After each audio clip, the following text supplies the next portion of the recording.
Good morning and welcome. This is Pastor Lucy Paynter with your daily insight, and this is a new week. We give God the glory for His mercies are new every morning. I believe His mercies are new for you, they are new for me. It's a new week. And today I just want to talk about something else. I remember growing up and going to class in school, maybe in elementary or in middle class, and maybe in the afternoon. When we were in school, we used to have the lunch hour break. And in the lunch hour break, we would go practically home for lunch. We never used to live far from home, so we would hear the bell and you had to run home for lunch. And there are times that my mother would prepare an African dish that is called ugali. And you know, ugali has a way of making you sleepy in class. And if, for instance, the next lesson you have after lunch is math, it is so hard to concentrate after having ugali. So you find yourself sleeping and dozing in class. And I remember one of the teachers who used to teach math would keep on telling us, back to earth, where is your mind? Be here, pay attention, be here, come back to earth. And you cannot accuse my mother's ugali and blame it and say, it's because I ate ugali, that's why I'm not paying attention. So you had to power through and struggle and make sure that you listen and just figure out something. Maybe ask for permission, go out and wash your face with some cold water, come back to class so that you make sure that you are there and you're paying attention to what the teacher is saying. And so this week, there is something very interesting that the Lord was speaking to me, and that is what I want us to speak about. In the book of Exodus, chapter 24, I'm going to just read a verse, and we are going to expand on it this week. The Lord said to Moses, come up to me into the mountain and be there.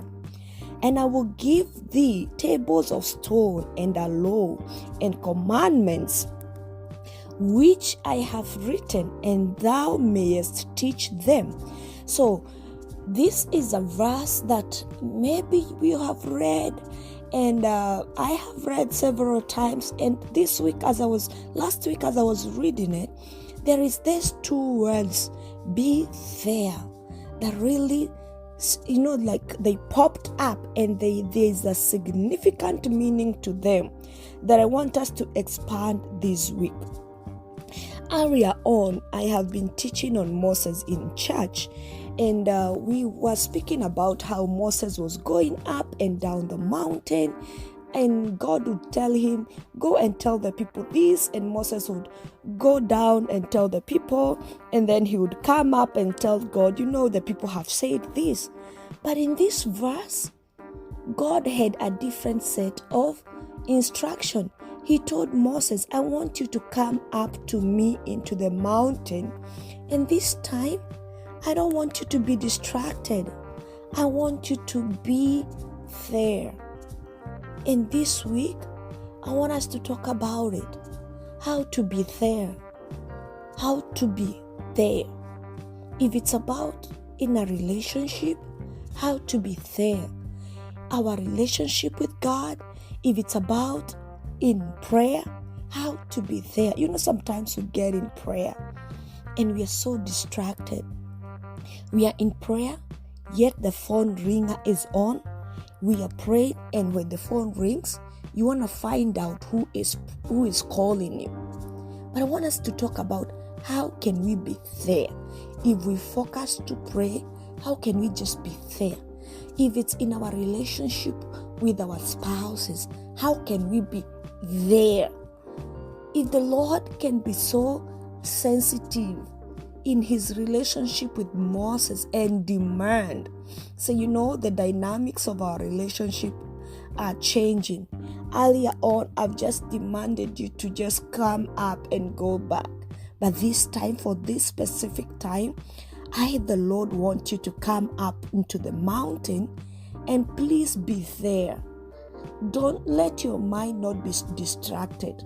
I want you to come up and be there, because the assignment I have for you is very vital.